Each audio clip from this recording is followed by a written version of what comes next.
Salam bahagia. Pada kesempatan ini saya akan melaporkan praktik rangkaian supervisi dengan rekan sejawat, di mana saya menjadi supervisor dan satu rekan sejawat menjadi guru yang akan diobservasi. Dalam rangkaian supervisi ini akan dilakukan melalui 3 tahapan. Pertama, tahapan pra-observasi. Tahap kedua adalah kegiatan observasi, dan pada tahapan ketiga adalah pasca observasi.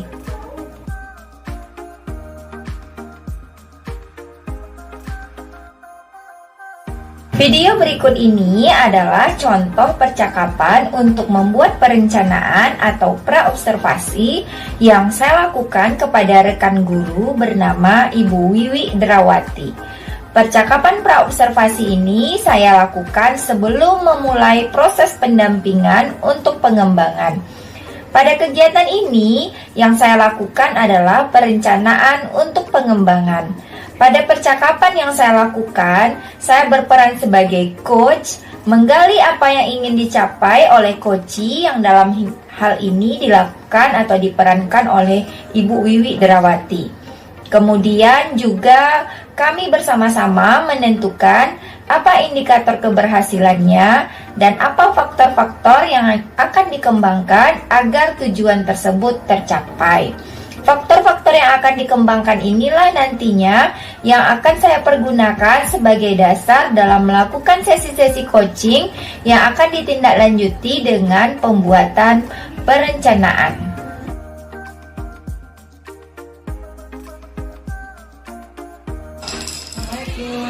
Waalaikumsalam, silakan masuk Bu Wiwi. Ya Bu Desi. Silakan duduk Bu Wiwi. Ya terima kasih Bu Desi. Assalamualaikum warahmatullahi wabarakatuh. Waalaikumsalam warahmatullahi wabarakatuh. Selamat siang Bu Wiwi. Siang Bu Desi.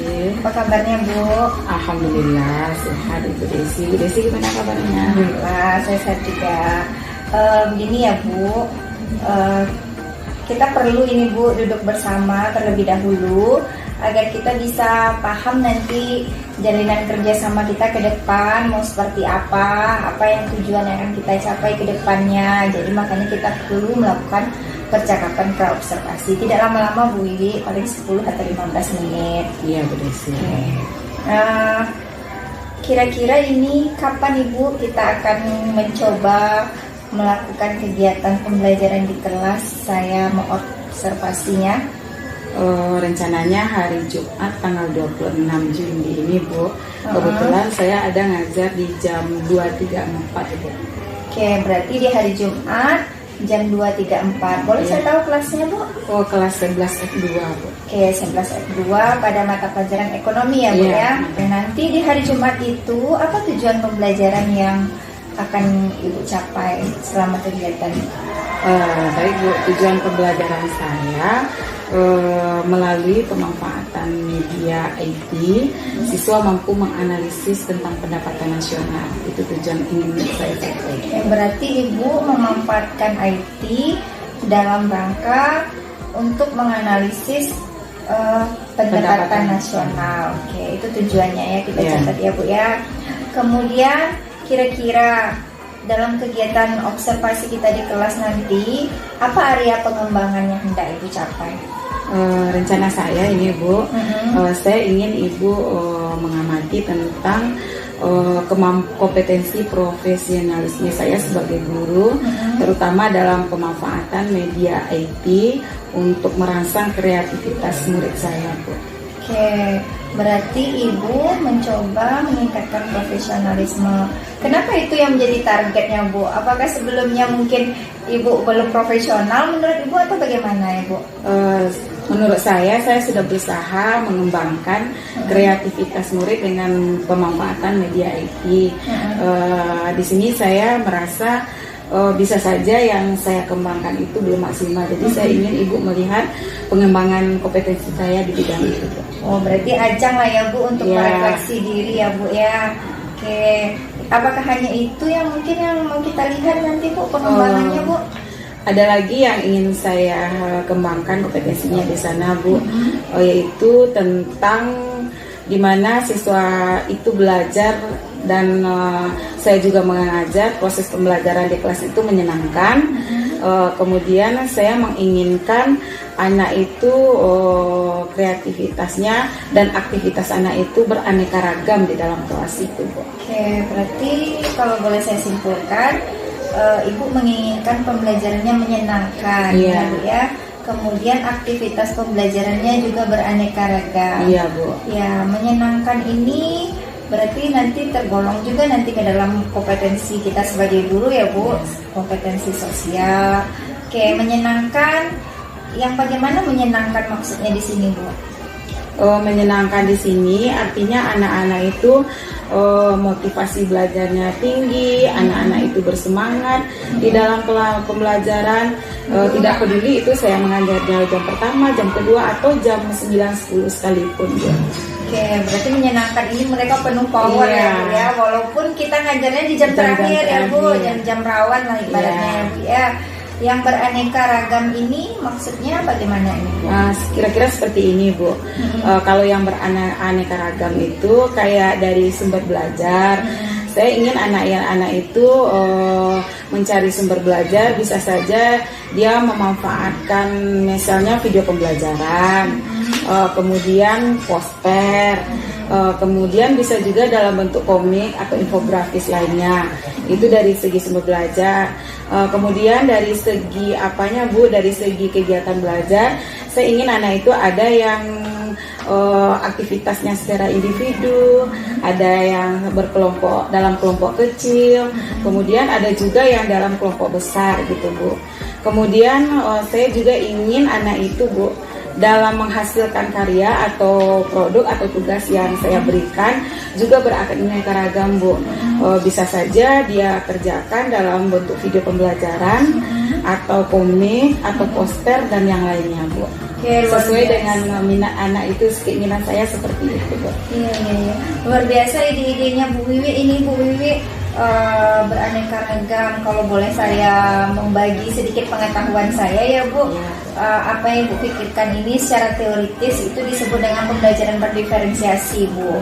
Dan dari apa yang Ibu paparkan tadi, sepertinya Ibu sudah mengakomodasi semua diferensiasi. Tadi Ibu menyebutkan sumber belajarnya beraneka ragam. Itu namanya diferensiasi konten, Ibu. Berarti konten-konten atau materi yang Ibu berikan ke anak atau anak yang cari sendiri itu beraneka ragam. Ibu tadi juga menyebutkan dalam pembelajaran itu ada yang individual, ada kelompok kecil, ada kelompok besar. Berarti Ibu sudah menjalankan pembelajaran berdiferensiasi proses. Berarti prosesnya beraneka ragam. Dan yang ketiga, Ibu juga menginginkan hasil ya tadi ya Bu, karya. Berarti Ibu sudah luar biasa ini, Bu, sudah menjalankan 3 diferensiasi sekaligus dalam pembelajaran. Bisa ini nanti kita kira-kira dihadirkan dalam pembelajaran di kelas, Ibu? Insya Allah, Bu. Oke, mari kita sama-sama lihat ya, Bu ya. Nah, untuk pertanyaan terakhir ini, Bu, strategi apa kira-kira yang Ibu perlu persiapkan agar 2 area pengembangan ini bisa tercapai, gitu? Untuk strategi saya punya beberapa ide ini, Bu, untuk strategi mencapai yang akan saya kembangkan tadi. Yang pertama, saya menyiapkan RPP sesuai dengan kompetensi yang ingin dikembangkan tadi. Yang kedua, saya juga menyiapkan media pembelajaran berbasis IT. Kemudian yang ketiga, saya juga sedang menyiapkan beberapa jenis S-Breaking. Oke, berarti Ibu punya 3 strategi. Kira-kira dari 3 ini saya boleh simpulkan. Pertama, Ibu akan mencoba merancang dulu ya Bu ya, RPP sesuai dengan area pengembangan yang 2 tadi. Yang kedua, Ibu coba akan cari media yang berbasis IT. Maksudnya yang berbasis IT ini nanti media yang bagaimana itu, Bu? Saya akan menyiapkan media pembelajaran itu dalam bentuk video pembelajaran, di mana di sana ada audio, ada visual, kemudian ada audio visual, sehingga anak-anak yang gaya belajarnya audio, visual dan kinesthetik bisa menangkap apa yang saya sampaikan. Kemudian ice breaking, sudah ada Ibu terpikir idenya biar menyenangkan menggunakan ice breaking apa?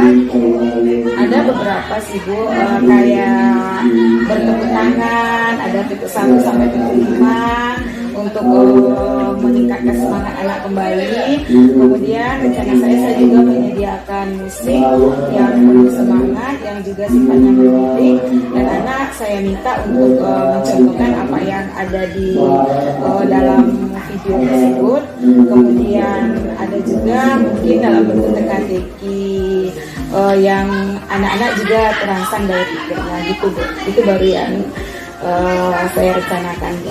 Oke, luar biasa ya ide-idenya Bu Wiwi. Saya jadi nggak sabar ini Bu, mau menunggu hari Jumat, mau berada di kelas Bu Wiwi. Mudah-mudahan nanti apa yang sudah kita bicarakan ini terrealisasi di hari Jumatnya Bu Wiwi ya. Semangat untuk mempersiapkan diri ya Bu Wiwi. Mungkin perbincangan kita sampai di sini. Saya berharap nanti saya bisa hadir ke kelas Bu Wiwi tepat waktu, kemudian saya bisa menemukan semua area pengembangan ini tercapai di hari Jumat itu ya Bu Wiwi. Selamat bertemu kembali di hari Jumat. Terima kasih kerjasamanya Bu Wiwi. Terima kasih Bu.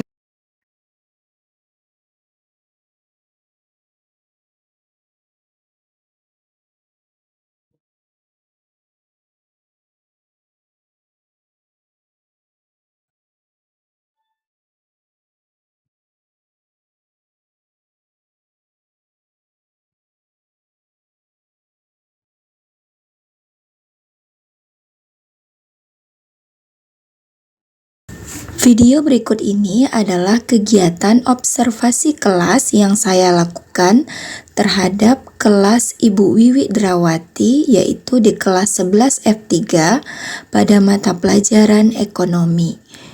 Saya melakukan kegiatan observasi selama 3 jam pembelajaran untuk melihat area pengembangan diri yang telah dibicarakan sesuai dengan percakapan pra-observasi. Selamat menyaksikan.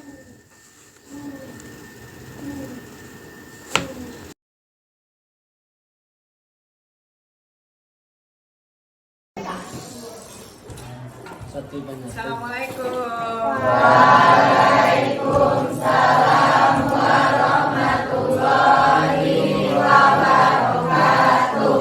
Assalamualaikum warahmatullahi wabarakatuh.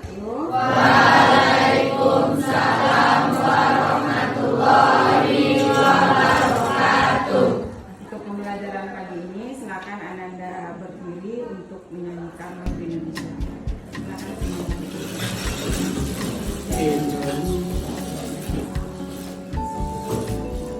Silakan satu, dua, tiga.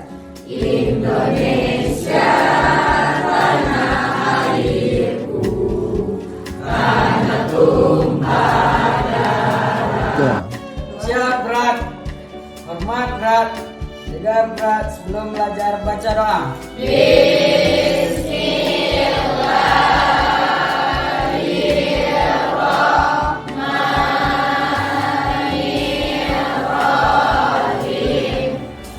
Oke Ananda semua, untuk pagi ini bagaimana perasaan Ananda semua?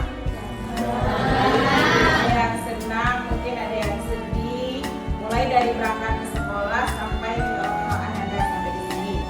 Jadi untuk mengungkapkan perasaan Ananda, silakan Ananda gunakan HP Ananda masing-masing. Kirim berupa emoticon ke grup WA kelas kita. Jadi kalau Ananda bahagia, silakan Ananda cari emoticon bahagia, kirim ke grup kelasnya. Kalau sedih, silakan masukkan emoticon sedih, silakan masukkan ke grup kelas. Silakan buka HP-nya, langsung kirim ya. Lihat di sini.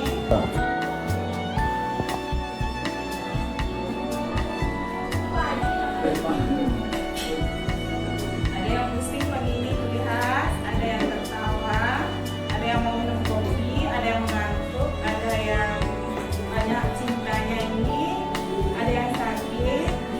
Oke, gimana? Oke Ananda, seperti biasa sebelum kita belajar, kita buat kesepakatan kelas ini yang sudah ada sebelumnya.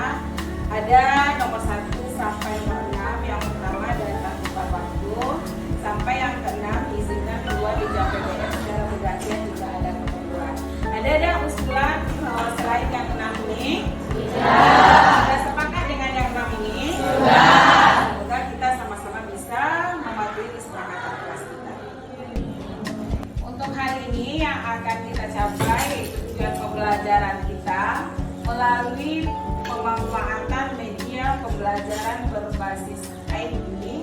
Ananda mampu menganalisis pendapatan nasional.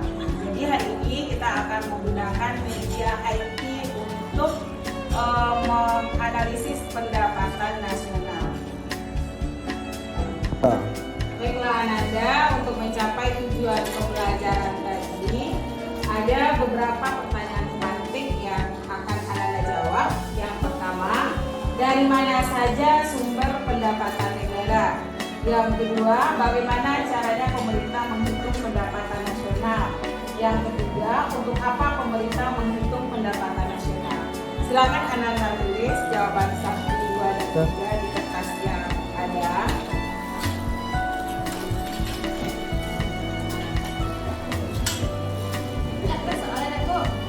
Tidak usah dibuat soalnya.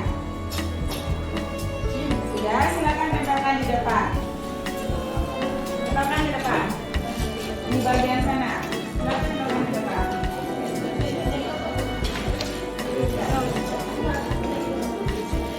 Silakan tempelkan di depan.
Sekarang kita lihat apa isi dari pertanyaan pemantik Ananda. Yang pertama, dari mana saja sumber pendapatan negara? Kita lihat, ada yang mengisinya dari daerah, ada yang mengisinya dari perusahaan, dan ada lagi yang mengisinya dari produksi. Banyak sekali isian Ananda. Kemudian yang kedua, bagaimana caranya pemerintah menghitung pendapatan nasional? Ada yang mengisinya menghitung APBD di tiap daerah. Ada yang mengisinya menghitung semua pendapatan yang diterima oleh penduduk satu negara. Kemudian yang ketiga, untuk apa pemerintah menghitung pendapatan nasional? Ada isinya mengetahui berapa banyak jumlah pendapatan di negara tersebut. Ada lagi isinya untuk mengetahui apakah negara kita kaya atau miskin. Ada isinya. Tepuk tangan untuk kita semua.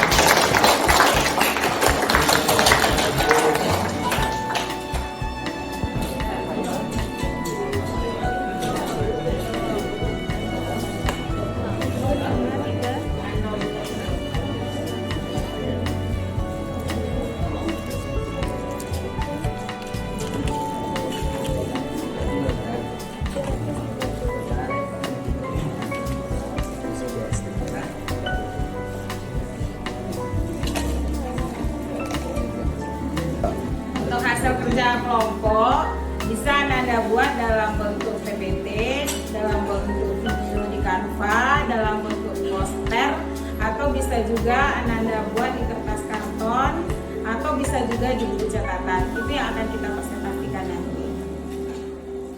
Assalamualaikum warahmatullahi wabarakatuh. Waalaikumsalam warahmatullahi wabarakatuh. Baiklah teman-teman, ini adalah hasil dari kelompok kami.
setelah pembelajaran hari ini dan Ananda juga sudah membuat kesimpulannya, sekarang kita lihat apa itu sebetulnya pendapatan nasional dari kesimpulan-kesimpulan yang sudah Ananda buat bersama tadi.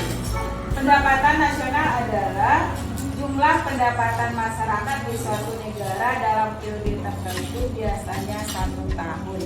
Jadi yang pendapatan nasional itu merupakan pendapatan yang diterima penduduk suatu negara selama 1 periode, yaitu biasanya 1 tahun. Baiklah Nanda, pertemuan kita hari ini sudah dari awal sampai akhir. Dari awal tadi Ibu lihat banyak sekali ekspresi Ananda, ada yang bahagia, ada yang pusing, ada yang sakit. Di akhir pembelajaran ini Ibu ingin melihat juga bagaimana kondisi Ananda setelah pembelajaran hari ini. Jadi Ananda bisa lihat di sini ada bahagia, lapar, pusing, dan yang lainnya. Boleh Ananda tulis di depan ekspresinya. Silakan Ananda tulis bersama-sama. Yang lima.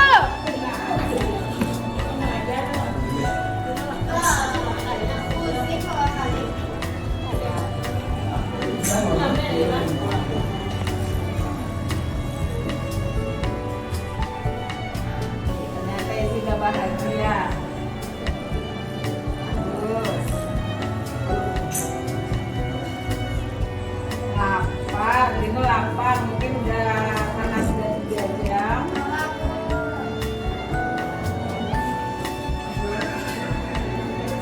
Paham. Oke, kasih tepuk tangan untuk kita semua.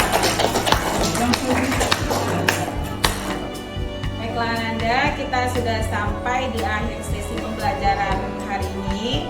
Setelah kita melakukan refleksi untuk pembelajaran minggu depan, silakan Ananda kerjakan LKPD halaman 5, itu tentang perhitungan pendapatan nasional.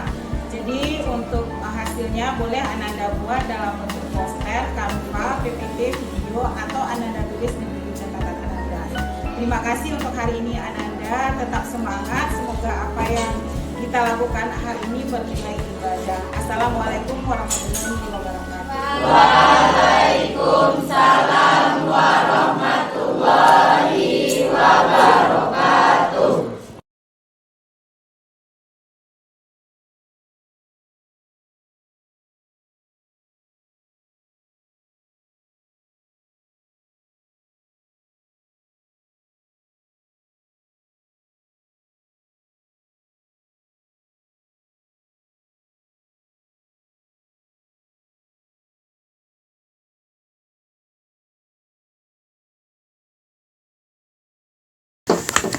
Video berikut ini adalah praktik kegiatan pasca observasi yang merupakan tindak lanjut dari kegiatan observasi kelas yang telah dilakukan terhadap Ibu Wiwi Drawati pada mata pelajaran ekonomi di kelas 11 F3 yang lalu. Kegiatan praktik pasca observasi ini disaksikan oleh pengajar praktik Ibu Rina Marleni. Selamat menyaksikan.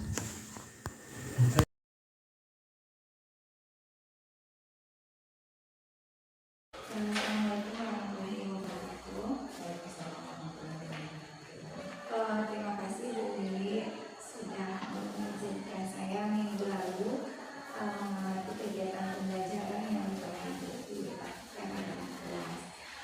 Saya ingin menyampaikan pada kesempatan ini apa sih tujuan dari pertemuan kita hari ini. Percakapan kita hari ini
kecil dan hati besar. Kemudian untuk diferensiasi produk, saya sudah memberikan hasil karyanya kepada saya dengan berbagai jenis, ada yang menggunakan platform, ada yang bentuk kotak. Kalau saya juga perhatikan itu Bu, Ibu kemarin menjalankan diskusi kelompok, ada juga Ibu memberikan penugasan yang sifatnya individual. Nah itu kan sudah disamakan juga pendekatan diferensiasi. Dari aktivitas yang sudah Ibu jalankan minggu lalu itu, apakah Ibu sudah merencanakan sebelumnya sesuai dengan gaya belajar atau bagaimana? Sebelumnya saya sudah melakukan beberapa aktivitas sehingga saya membagi kelompok itu berdasarkan gaya belajarnya. Aktivitas yang saya lakukan itu berupa asesmen diagnostik awal. Yang kita ketahui asesmen diagnostik awal itu kan ada dua jenisnya. Yang pertama ya asesmen diagnostik OTG yang mengukur kemampuan siswa saya tentang ini. Yang kedua asesmen diagnostik yang kognitif, yang ini cukup belajar. Jadi hasil asesmen yang kognitif ini yang saya gunakan untuk membagi kelompok berdasarkan gaya belajar. Kan sudah dijalankan minggu lalu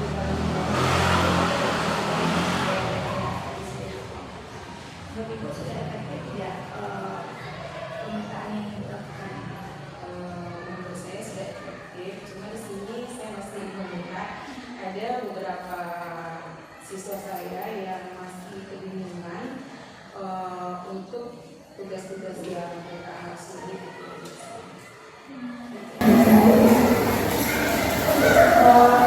Kalau dari aktivitas pembelajaran kemarin, siswa yang kinestetiknya bisa kita dari aktivitas yang bagaimana? Kalau yang dari pembelajaran kemarin itu untuk yang kinestetik, mereka menghasilkan diskusi mereka itu dalam bentuk work nanti yang mereka sampaikan di masing-masing. Nanti mereka bekerja yang menciptakan sebuah karya. Iya, menerimakan gaya belajar itu bisa membantu siswa untuk mereka bisa lebih aktif lagi dalam pembelajaran.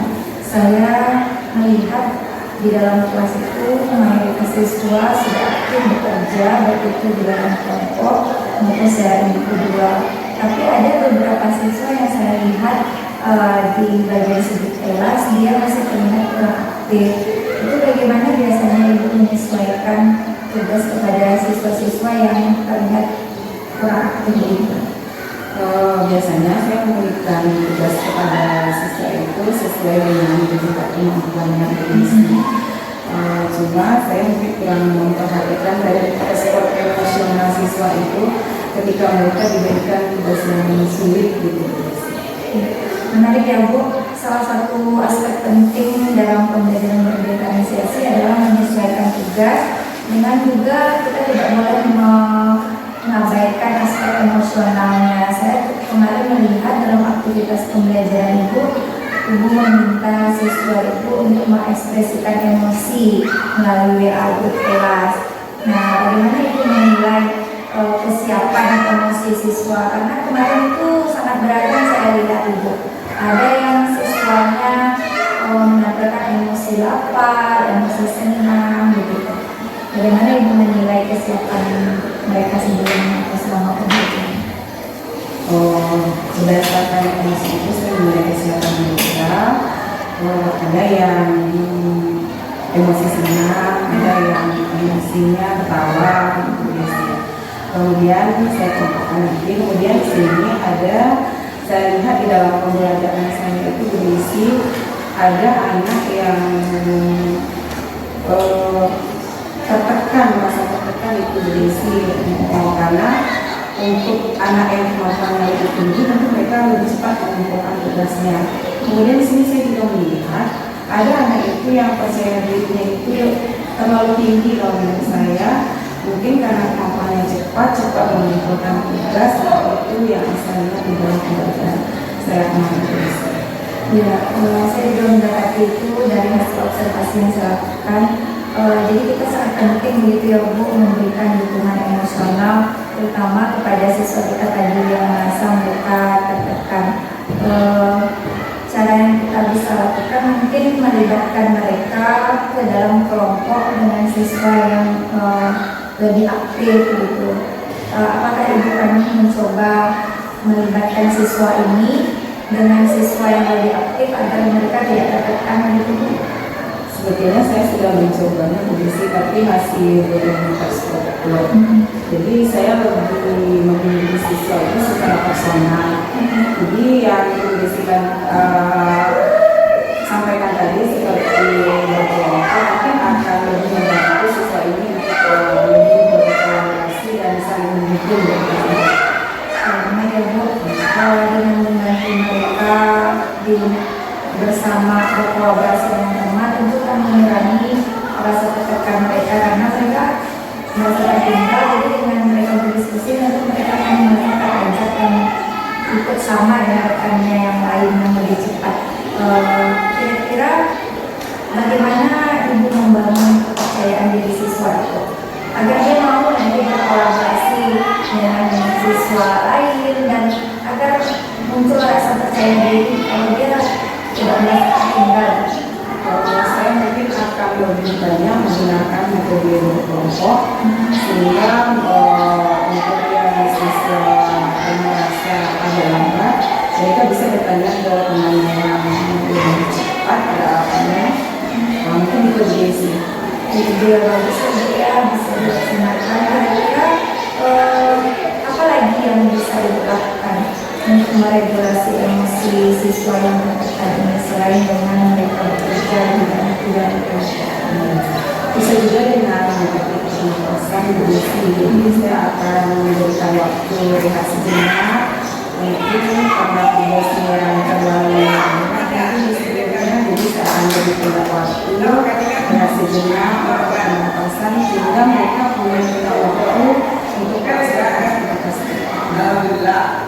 Berarti jika kita sebenarnya sudah mengintegrasikan ST ini dalam pembelajaran kita di kelas, berarti kita sudah mengajak siswa kita juga untuk mengelola emosi mereka menjadi lebih baik sehingga nanti mereka bersiap dengan tantangan pembelajaran yang kita lakukan.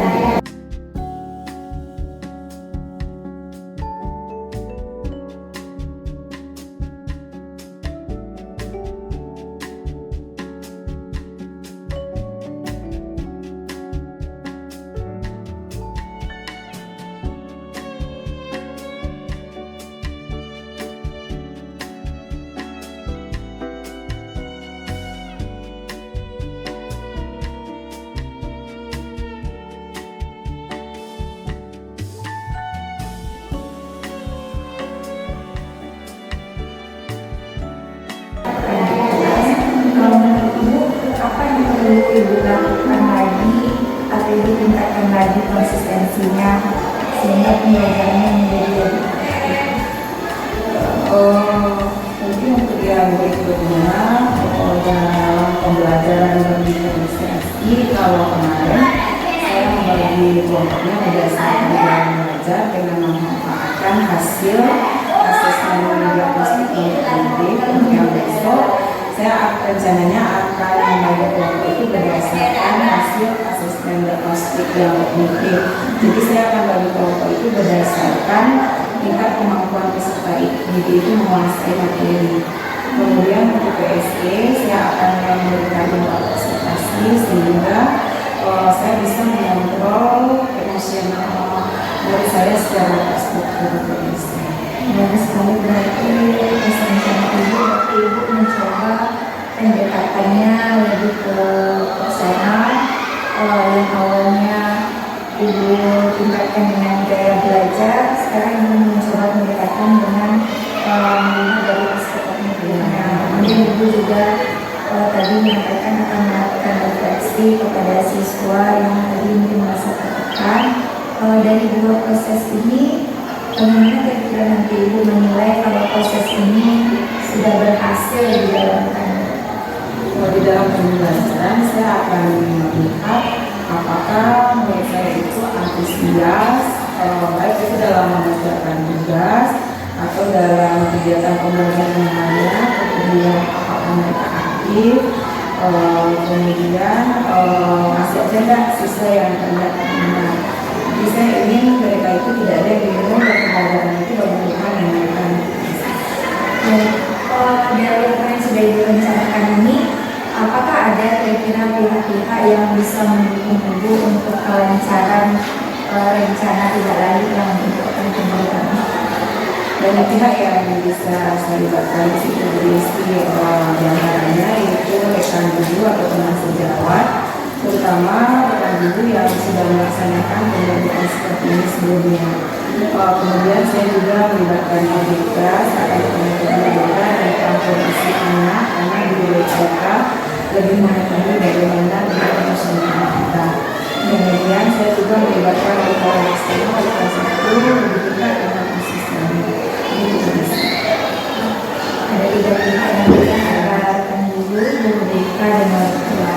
Untuk pelaksanaannya sendiri, kira-kira kapan Ibu akan mulai melakukan rencana itu? Rencananya saya akan melakukan pada pertemuan di sini. Terlebih dahulu saya akan membuat rencana pembelajaran sesuai dengan rekomendasi yang akan Segera ini memang segera, tapi memang perlu dipersiapkan. Dan saya berharap Ibu bisa terus mengevaluasi bagaimana prosesnya nanti, apakah harus membuatkan lanjut selanjutnya dari kegiatan ini. Saya yakin jika kita dan Ibu sendiri konsisten, Ibu akan bisa melihat perkembangan yang lebih positif daripada di dalam pembelajaran.